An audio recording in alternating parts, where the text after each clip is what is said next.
Pronto, agora eu vi que rolou a vinheta direito. Começando mais um Sem Ensaio aqui. Acho que é o nosso segundo Sem Ensaio internacional com grandes estrelas aqui, mas primeiro eu vou apresentar os companheiros de bancada. O Mário, que vai dar o seu recado. Também somos estrelas, né, Luiz? Aham. Sigam a gente nas redes sociais, Terra Brasil, Terra Entreter, Cucamonga Insta. Lembrando que esse podcast é uma coprodução entre Terra e Cucamonga, dos meus amigos aqui. Então segue a gente lá. Se você não deu aquela valorizada das 5 estrelinhas no Spotify, eu tenho certeza que depois desse papo de hoje você vai super valorizar a gente. Beleza? Do meu lado direito, Hablando inglês hoje. Rodrigo Lima. Muito obrigado aí, pessoal. Muito obrigado. Por que falar em inglês? Ela estragou já a nossa apresentação. Grandiosa Cat Graham aqui. Muito obrigado, Cat. Thanks for your time. Não, de nada. Superstar. Nós vamos agora virar a chave, começar a falar inglês mas vocês têm a tradução assistindo no YouTube, vocês têm as legendas, a tradução simultânea. E I'm going to start. I was telling the audience that I was turning the switch to English now. Yeah. But you were saying before the interview that you speak a lot of languages because of your background. Your parents, everything. A lot of travel. Yeah, a lot of travel. A lot of travel. Can you tell us? Dating international men. No. Yeah. Oh, Just that's kidding. fine. We were joking. Can you introduce yourself this way? Like, why do you speak French, Hebrew, Spanish, Italian, Portuguese? Well, I'm kind of a mutt. So I'm half black, half white. I was born in Switzerland and raised in Los Angeles, basically like immigrant parents. Mm-hmm. And my mom, on my mom's side, they were all like Middle Eastern and spoke Hebrew. And then my mom also lived in Europe with my dad, and both of them were fluent in French. And you know, I do my best, but I think you really get better at languages when you're just traveling. Like, it was important to just come to Brazil. I'm like, I know my Portuguese is going to get real good because I keep coming back here now, so it'll be great. That's cool. And also, in your career, I think you followed their way because we live today in a very fragmented world, like with a Feels lot like of it. with a lot of giant bubbles, and you move through 3 different giant bubbles, on music, on acting, on the humanitarian cause. How do you move through these different huge worlds in your career and in your life? I think the main, I guess, I don't know how to say essence in Portuguese, but it's all the same. Like, you come from the same place with everything. It's like, if you want to empower people, you would do it in your music, you would do it in your acting, you would do it in how you choose to volunteer your time. It's just always has to come from that place, or else I just don't really want to do it. That's kind of, I think, the biggest thing. Is But you work all the time? Sorry. I do. You work all the time, every day. Sometimes I you're stop too and young I and eat you work. brigadeiro. I take a break. Brigadeiros. Yes. Sometimes you sleep, you eat Sometimes I brigadeiro. sleep, I eat brigadeiros. What did Pão you... de queijo. Pão de queijo. Pão de queijo. What did you like the most in Brazil? First of all, the people. Yeah. Oh, you mean of food? Oh my gosh. Don't get me started. No, the interview will be way too long. No, don't worry about that. No, I love it. I love all Brazilian food, but especially you guys have a thing like in America, like black folks, we love peanut butter. Like, Peanut butter. we fuck with peanut butter so hard. So the fact that you guys have really taken ownership of the peanut is really like, I mean, I already loved the passion of Brazilians. I love the freedom of Brazilians. I love the like rawness. I haven't met one Brazilian that wasn't authentic, There's already the energy of Brazilian like life, even in like old school film and TV that inspired me, and dance and a movement, and how the women are very like, they own their power. But then the peanuts came into the situation and I'm just like, yo, I'm meant to be here. Yeah. We know what to do with peanut. Yeah, I don't know rub if them this all over my this body. What's that peanut? I don't know if this was the a good. candy? This sound weird. It sounded weird. Yeah. Paçoquinha? Paçoquinha, the best food ever. I've had like 10 of them. Yeah, I believe we have. I'm literally here. paid in paçoquinha. Paçoquitas, paçoquinha amor, all kinds. I Yeah. love Oh them. yeah, that's it. you What should- else is that's life? You should try I'm gonna pé de get moleque. a new tattoo. It's gonna be the paçoquinha guy. Yeah, With the little eyes and the legs. The like, little peanut. yeah, that guy Smiling. is going right there. Yeah, paçoca in Brazil is mostly for vegans, right? Because Yeah. it's a food that vegans Very adopted. protein. Yeah, Tons of protein. And Everyone's getting in their Christmas. Have you tried basket. açaí? Yeah, I The make real acai. one. Oh, what do you mean the real one? The real one without guaraná. I don't know. They have It's the from Belém, acai, from the north. Amazon brand Yeah, or whatever yeah. that gives back to the rainforest. They have a huge thing. They brought it from Brazil, and I make it at home. Usually every day. You make it, I Yeah. make the acai But- bowls. but pure açaí with peanut, with paçoquinha. Now wait Yeah. a minute. Now wait a minute. That's Yeah. Now wait a minute. That's damn perfect. That's the the best? champion's food. That's the rock star food? Yeah. That's Açaí a with- The artist Açaí too. with paçoquinha, I never had them. Yeah. Yeah, really? Mm-hmm. Yeah, Or I'm Brazilian milk and I powder. didn't taste Shame them. on you. Yeah, Yeah. I'm Give not me your happy. Brazilian card because I'm more Brazilian than you. Yeah, I'm sorry for that. Well, And Oh, this time please. you're here for the music. You are Yeah. releasing a new EP, a Yeah. new single. And can you tell us about it? Yeah. So I wanted to do a different kind of sound. And it had been a couple years since I released a record. And I wanted to kind of reintroduce myself in a way that was, that could really kind of bring the masses together. And also, I wanted to bring something to Brazil other than just like, And why first Brazil? Because of this energy, because of this détournement. well, the original idea was to do an international album. And the first record that I had made for the international album was for a Brazilian artist. It was actually to pitch to Anita. But then the record, when I was in the studio, started to become, I don't know if it was like Depeche Mode, Pat Benatar. I was listening to a lot of like those kinds of artists. And I think I just went into a vortex of 80s rock, pop synth, power vocals, and I stayed there. And I separated the EP from the international album. And I said the international album needs to really celebrate, like, if this, I have a song for Brazil, but it sounds like it's for Brazil. It's got the things that, like, I remember I sampled something from Orpheus Negro, from like, it's one of my Orfeu favorite Negro. movies. Yeah. You like City of God, obviously. You've seen Yeah. that. Sim, claro. Yeah. So like I would like I really made it for Brazil, and then I made a record for India, where I'm using the sounds from that place, and I wanted to really celebrate each country with that kind of record. But for this EP, because I had to separate it creatively, sonically, as an artist, change sounds, it became this kind of pop rock synth sound that needed to stand on its own. And I was also going through a really hard time. I think a lot of us have had a pretty difficult 2023. It was really hard for a lot of us. I lost my mom. I was dealing with the end of a relationship. I had friends that I thought would always be by my side. Everything just kind of went, like everything just exploded. And the only way I really know how to deal with that is through my art. So I started to write. And if the international album is about peace, I would say the Broken Hearts Club is about like inner war and conquering that. So that's You're a producer too. You Yeah, do yeah. your own sounds in your bedroom. in my Computer. bedroom. I have a studio in my house. Studio. Yeah, I have a sorry. studio in my house. No, yeah. I started making beats when I was about 14 years old. You're a sound engineer. Yeah, I'm an engineer. Yeah.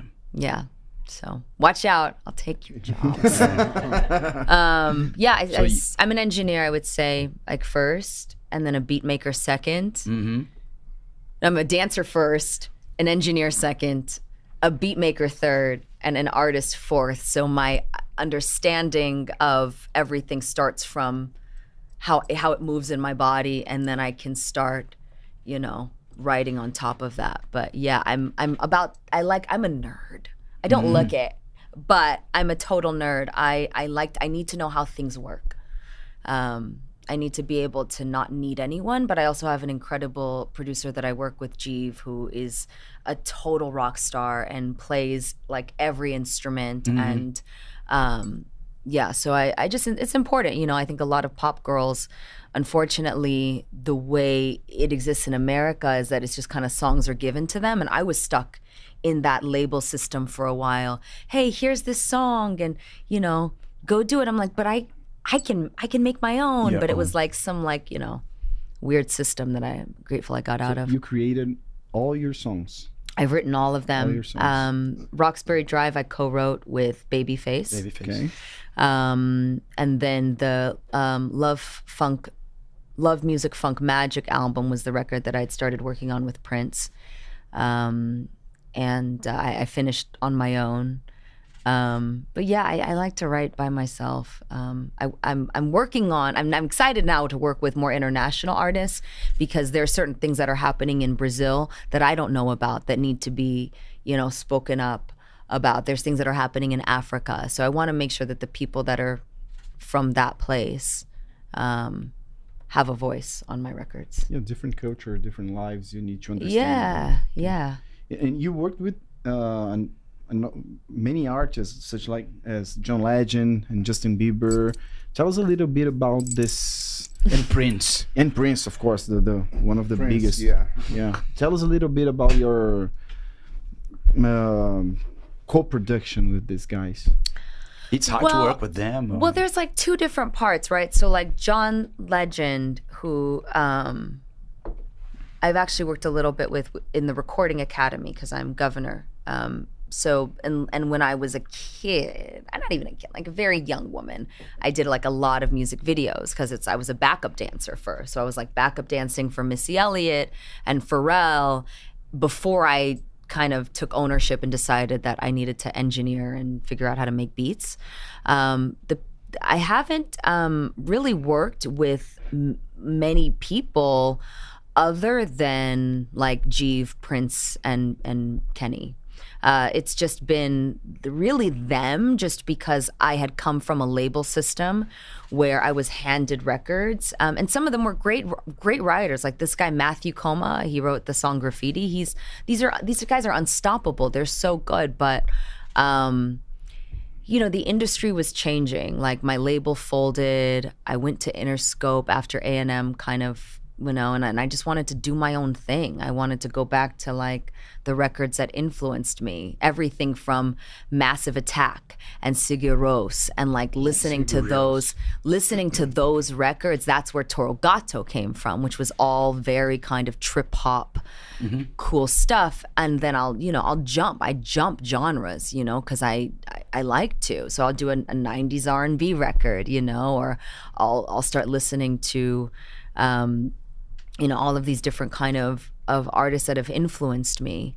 And I don't want to say I don't need anyone because I do love musicians. I don't always love producers. And I think people look at me and they're like, oh, you're cute and you can dance and do this. And I'm like, fuck off. Like, no, yeah, it's really just, it's been them. But I've worked with a lot of people. And I know a lot of great artists, and I get to work with a lot of great people at the Recording Academy. But in terms of who gets to actually like, who I write with, I'm, picky. I mean, I even remember there was a moment with Prince where he's like, he gave me a song and I was like, well, I want to write it with you. He's like, I can teach you how to fish or I can fish for you. I said, no man is gonna fish for me. So he would teach me how, and we would sit and he would go and we would go through line by line and say, change I to her, or and he would look, I won't say which artists we pointed out, but there were certain female artists that he wanted to make sure I didn't do the same things as, and to make sure that I communicated in a way and didn't like overly sexualize myself or exploit myself, because he was exploited in that way. So there's a lot of those kinds of things that, you know, even when I can say I've worked with people, I haven't necessarily written with them because I'm stubborn, you know. So even with the greatest, so that's, I don't know if that's a good thing, but you know, I am who I am. And you should be on C6 Festival lineup early next year. What is it? Yeah, it's a festival here in Brazil with different artists, and there's Air with Moon Safari confirmed, Patti Smith confirmed. Wow. Yeah, you should be on. I want to do it. Yeah. Nikki, we got to do it. Yeah. We got to do the C6 festival. Yeah. C6 Festival. I'll be there.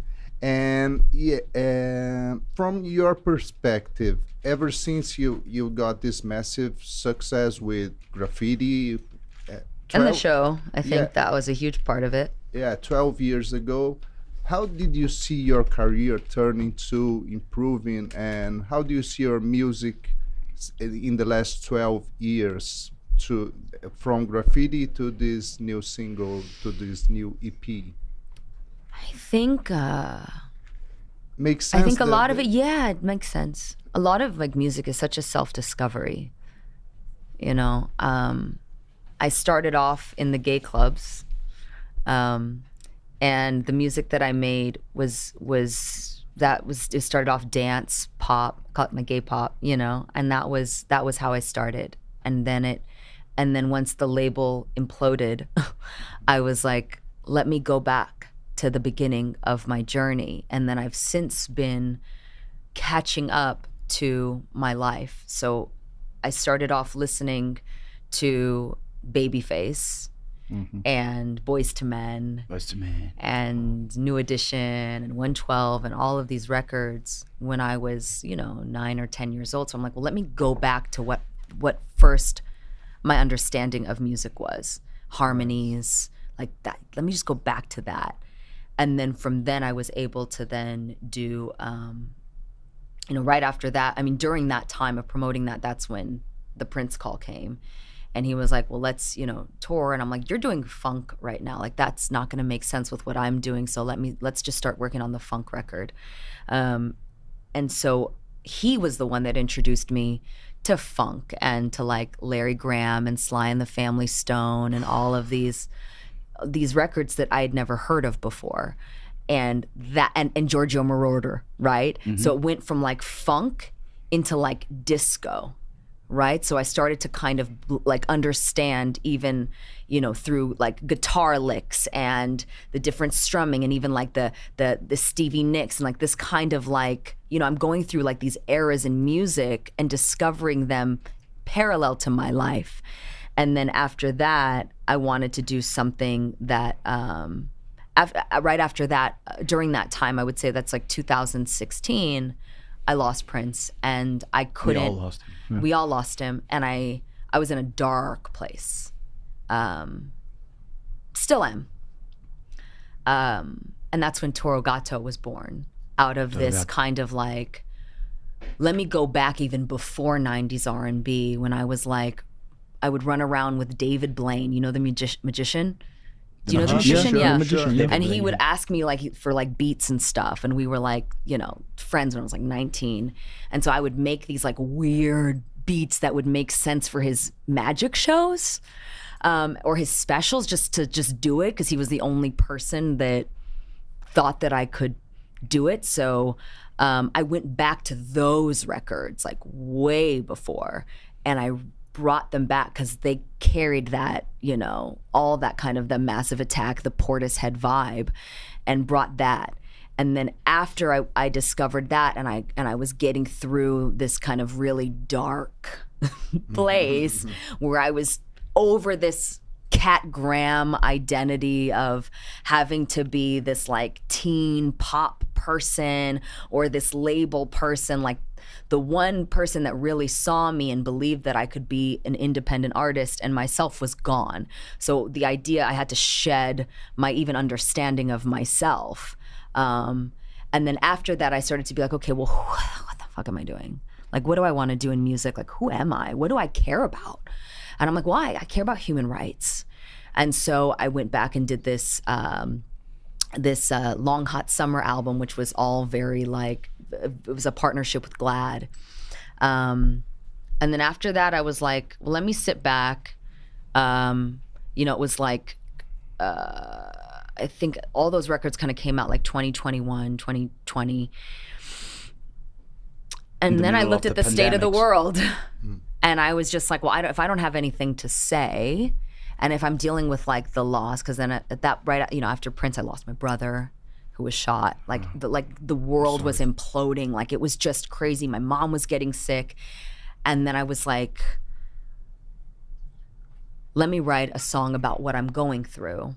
And then the lyrics of the Broken Hearts Club is, my mama taught me how to walk alone, right? Because I lost her, My daddy taught me how to let you go because he was really not really in my life, even though I'd like to say that I spent a lot of time. I mean, he's fluent in Portuguese, so it would have been perfect for him to be with me. But, sometimes our parents, it doesn't work out. Mm-hmm. And then my brother taught me that no matter what, you're all you've got in the end, because he was really by himself at the end of his life.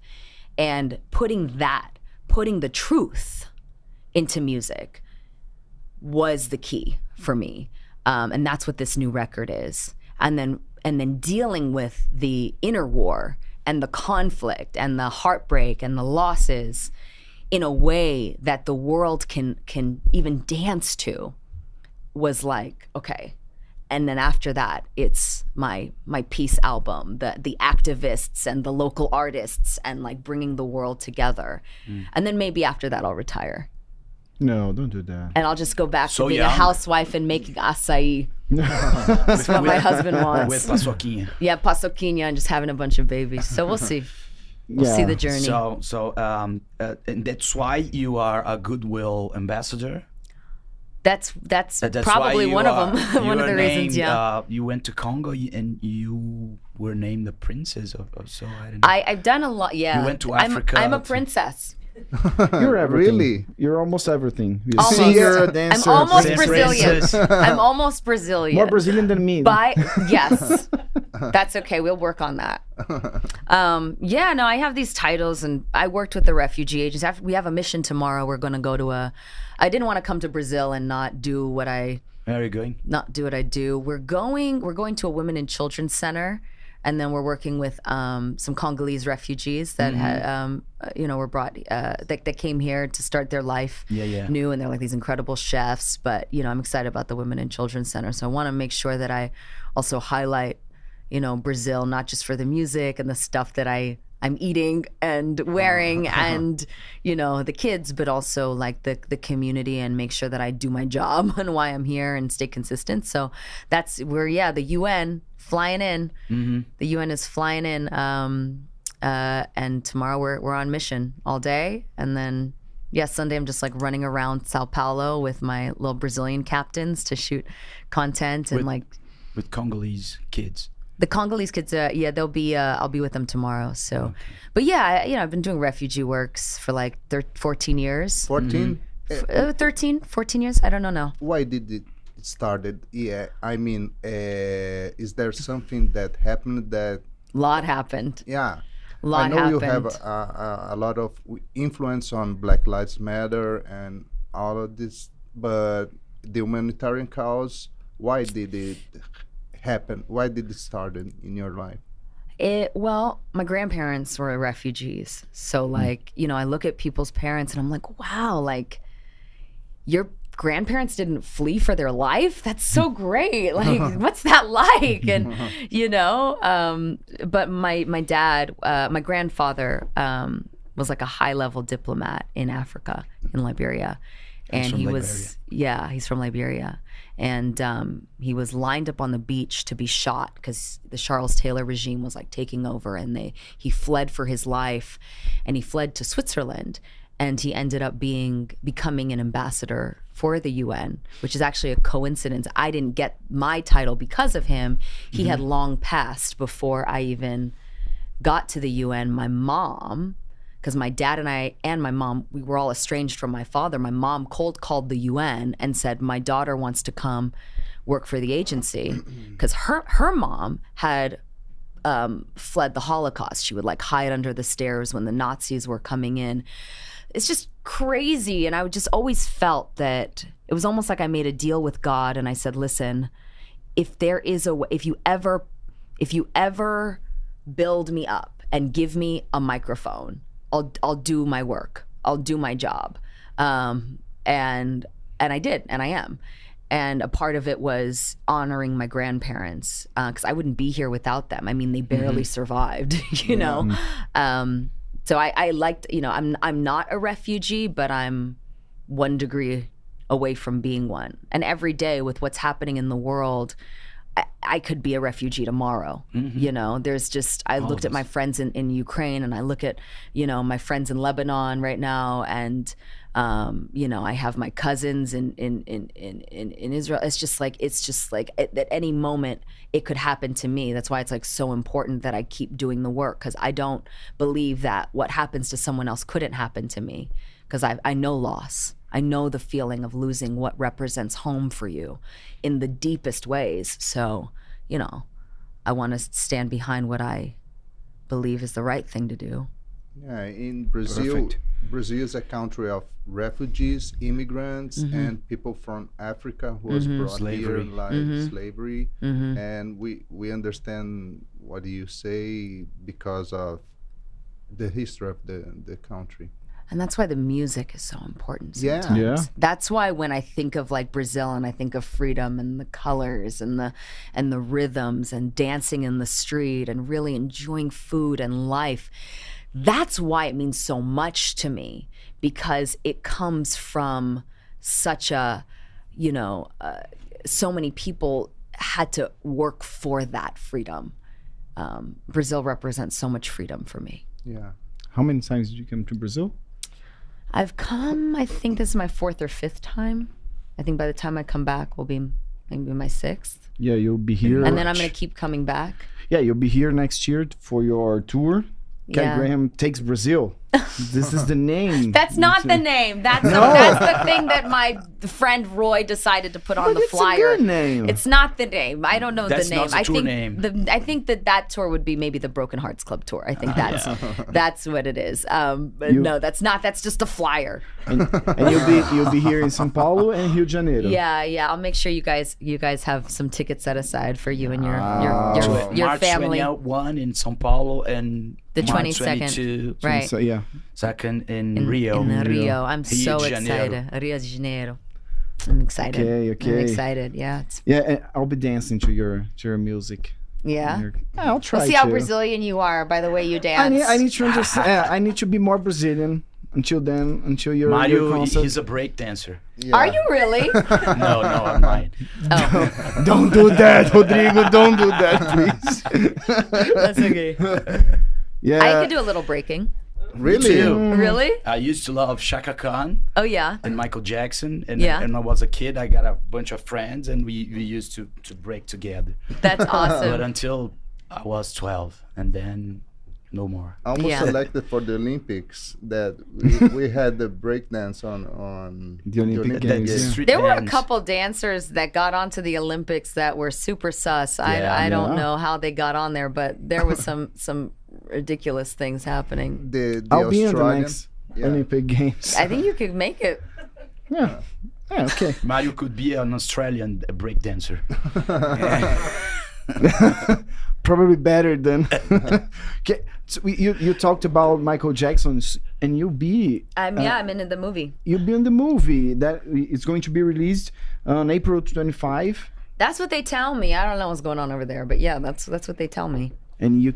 I'm playing Diana. Yeah, Diana Ross. Diana Ross. Ross. Which is funny because I literally went through my Diana Ross phase for the Love Music Funk Magic album where I was just doing like big hair and disco, and that was my Giorgio Moroder phase.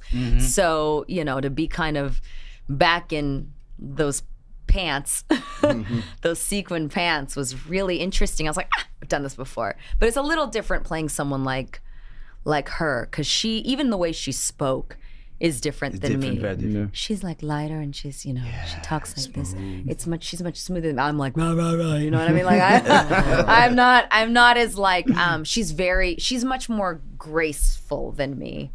Like I look like that, like a cupcake, but I sound like a steak, you know?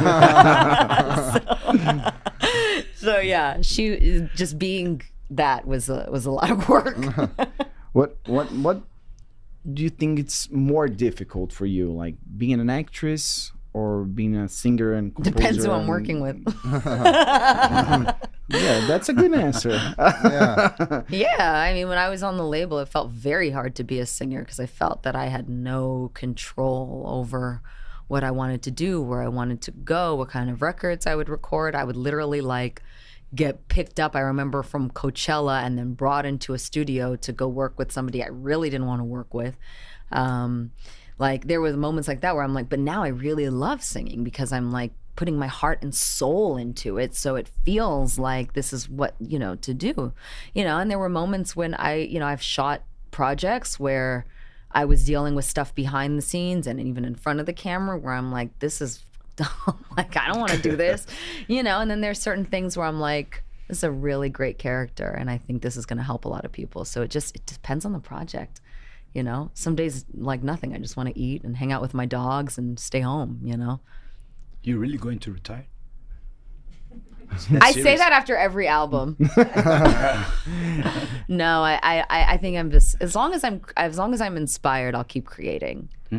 For sure. And how do you decide? I mean, you are famous because of your acting in Vampire Diaries and works with CSI and all this stuff. And you were famous on music. How do you decide to? I don't think I'm famous. I actually forget. Thank you for telling me. When people approach me in the street, I think they need something or they're lost, you know. And I know really, and I just get kind of like, or I assume it's because of what I'm wearing, you know. But I don't like. It honestly takes me a second. My husband can't stand it. He's like, why, you know, put your mask on, or you know what I mean. Like he's just constantly like telling me to navigate it. Why do I think what?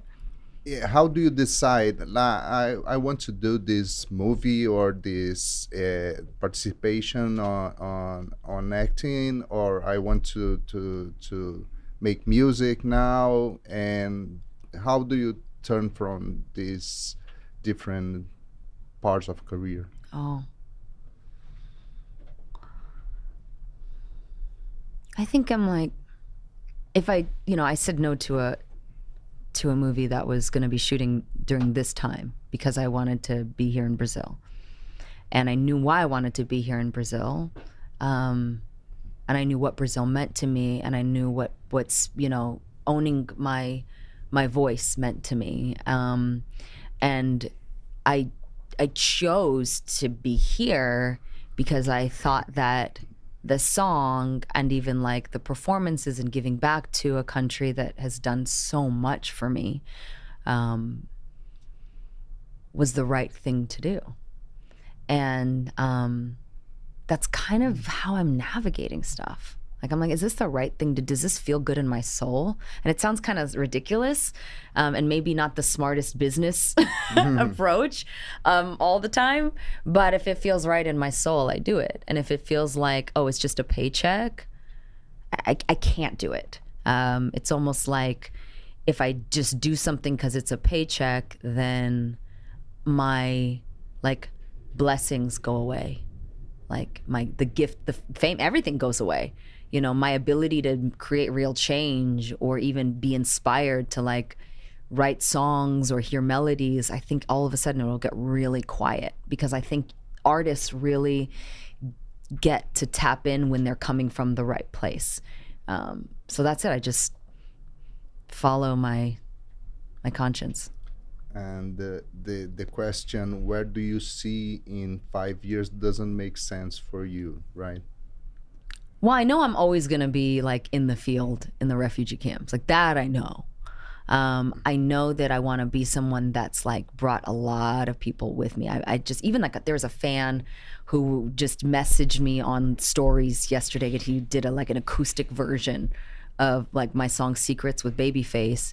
And I just invited him to come on stage with me during the show. So I hope that everything that I do, I'll have brought people with me and that I've elevated people with me.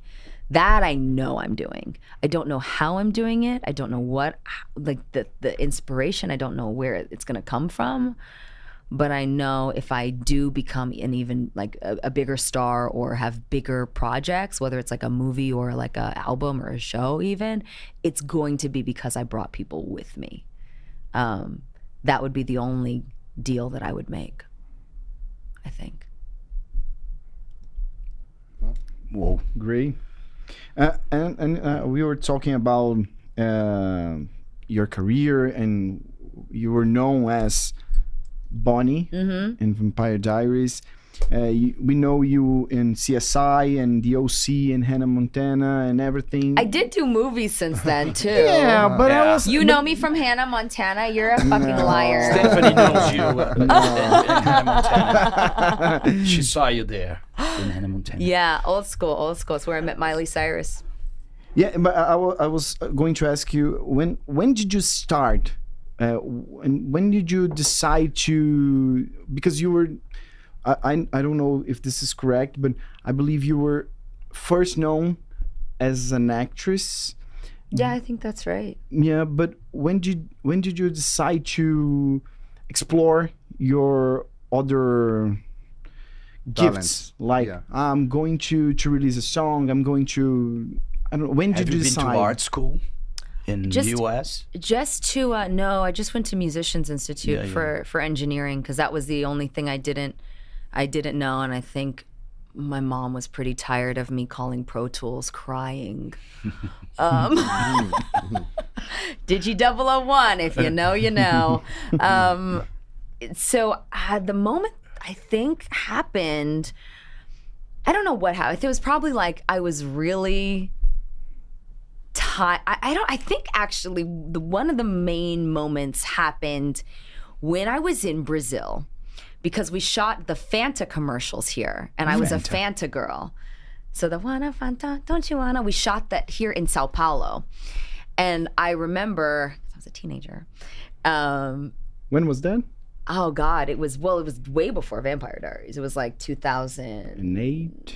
No, just Vampire Diaries. 2007 was Black Eyed Peas, right? Yes, it was before then. Before that. It was like around then. Okay. And I remember that the Coca-Cola team really listened to my ideas and empowered me. Everything from the costuming, I got to name the other girls. Like, they really empowered me, and I was very passionate about this brand because I had a vision for it.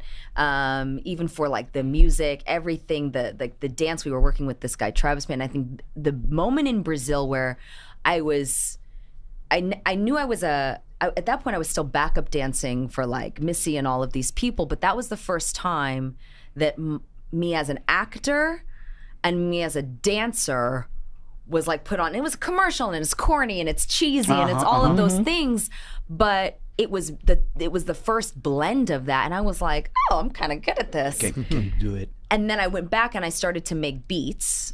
I was doing a little bit before because I was a tomboy, and you make beats and you skateboard, and that's what you do in LA on Melrose. Like, you're just like making beats, and it just was fun for me. I wanted to be like Pharrell.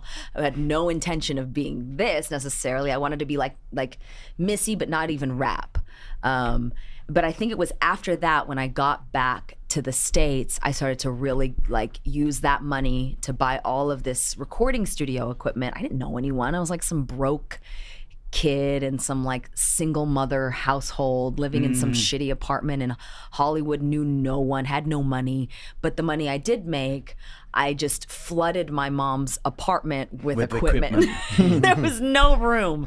And every time like the motif came, I had to get the motif, like I had to get a bigger monitor. I had to get all of these things. And then I started. And you learned by yourself? I learned by myself until I couldn't, until I was like, well, now I need to like record, and I don't really like it, and I need to like, figure it out. So I ended up buying more equipment and then going to school for it.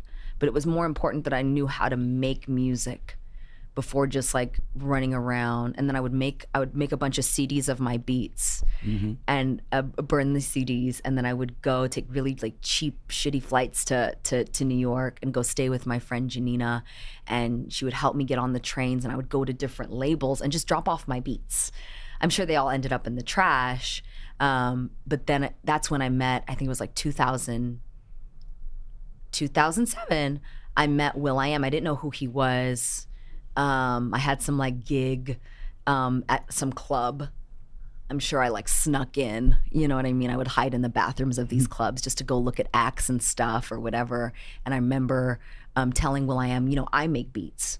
You know, I didn't really know who he was, but I kind of knew. And that's when I sent him a record called Girls. And it was kind of like the Cyndi Lauper version of Girls Just Want to Have Fun, but it was like the MIA. You know MIA, the Sri Lankan rapper? It was kind of like that style. It was like, girls, they want to have fun. I ended up revamping it and putting it on that last album. But he was like, why don't you come to the studio with me? Just come and hang out. I was like, tomboy. I was like, yeah, okay, I'll do that. And it's just like be me, him, and the engineer, right? And I remember he played me My Humps. And I was like, that's the worst thing I've ever heard. I hate it, you know. Ended up being a huge hit, so what do I know? But he was like, he was kind of the first person that kind of brought me in as I just wanted to be like a beat maker and rapper. We wanted to do this group, and then, you know, it didn't happen, and, you know, he flaked out. And you did DJing too. Huh? I've heard that you That's how I started at 14 from the Boys and Girls Club. So while my mom was working, she would drop me off at the Boys and Girls Club, which is in America, it's like an after school kind of program for, you know, orphan children. I'm just kidding. It's a great place. You know, it's a great place. Obviously, I learned how to DJ there, but I mean DJ. Like, I'm an old school girl. Like, I learned how to DJ Wu-Tang Clan and Tribe Called Quest and all of these kind of like, that's what introduced me to my understanding of even producing records, of blending sounds and understanding tempos and things like that. Cause I like still have all of this, I still have all of those records, like Diggable Planets, all of these like old school, really good hip hop records. I have all of them. On vinyls? On vinyls. Yeah. So yeah. That's hard. Cool. So, And yeah. you still live in LA? No, fuck LA. Hate LA. LA is, so many fake people live in LA. I don't know what happened, but I shot the show in Georgia, and I loved Georgia. I loved Atlanta. I loved the energy of the music of Atlanta. It was like, you know, it was like Outkast, like all of these like cool dudes, you know. It's where James Brown was doing his thing, and all of this kind of soul, like a lot of soul. And people kept it, Atlanta. yeah, people kept it real, and people that looked like me were like flourishing. And every time I would go back to LA, I was even like a little more famous, and people started to just be weird. And I was like, I want people to treat me just be cool to be cool, and Atlanta is the cool of the cool. So yeah, I live in Atlanta still. Atlanta. I didn't know why I asked you that, because you live in São Paulo, okay? Right? No, thank you. Yeah, I live in São Paulo. Paulistana. Yeah, I forgot about that. I Sorry. live, yeah. I was also going to ask that because I lived in LA for a couple of months back in 2008, and I tried to get what the city offers, and I really have a hard time in LA because A lot of people have a hard time in LA. A lot of artists have a hard time in LA. A lot of actors. And listen, Musicians and so. musicians, and listen, like everyone has their own vibe, you know. I think LA, I would say after 2 or 3 days, you start doubting yourself. You start to like compare yourself to other artists. Oh, I'm not as successful, or that person has more money, that person has more success, that person is younger than me, that person is more beautiful, that person this and that. And everyone's doing it to themselves. And it's something about LA. I don't like LA. Like, I don't like it. People think I live there. I'm like, what about me makes you think I live in LA? I'm a Georgia girl. Like, I live 15 minutes away from a grocery store with like 7 animals and my husband who teaches meditation. Like, I am not an LA person. I want to just do my art and go home. You know, I'm not about the bullshit. Your husband, he teaches meditation? Breath work, yeah, and meditation. Really? So he couldn't be any farther removed from, you know, the industry. But he likes his music. You know, I caught him like last week listening to Limp Bizkit.